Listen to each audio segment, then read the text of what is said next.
जी बाजी, अपना chat name बता दें जिंदगी वाली बात जी। और आपका ग्रुप नंबर।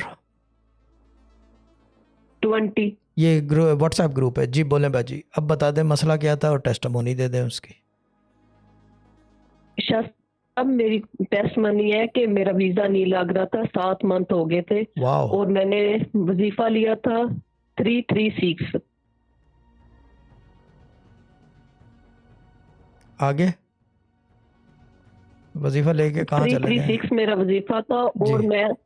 और शाह साहब मैं ना सुबह शाम दुआ तवज्जो पोस्ट करती रही हूँ 28 दफा, और मेरा 7 डे में वीजा लग गया।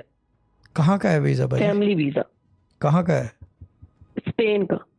Yes, did it again. My process is proven, my methods do work.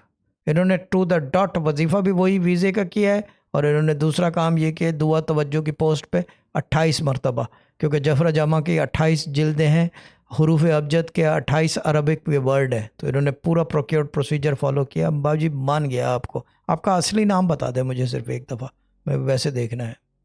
मेरा असली मेरा असली नाम है गुलाम फातिमा। क्या बात है बाजी, आपका नाम जो है ना वो यानी कि अब खुद एक बयान है, इसके ऊपर किताबें लिखी जा सकती हैं। क्यों, सही बात है ना? जी जी गुलाम जी जी फातिमा, शाह इसके साहब। ऊपर यू कैन राइट बुक्स। खैर जो भी है बाजी, अल्लाह ताला मुबारक करे और ट्रैवल कर लें। वीज़ा लग गया है, जा कब रहे हैं? शाह साहब मैं आ गई हूँ स्पेन में। क्या बात है, पहुंच भी गए बाजी। आपने तो फौरन तेज़ गाम पकड़ ली वहाँ से। गुड है, ये तो एपिक काम हो गया है। Love it. ठीक है बाजी, अल्लाह ताला मुबारक करे, खैर करे। और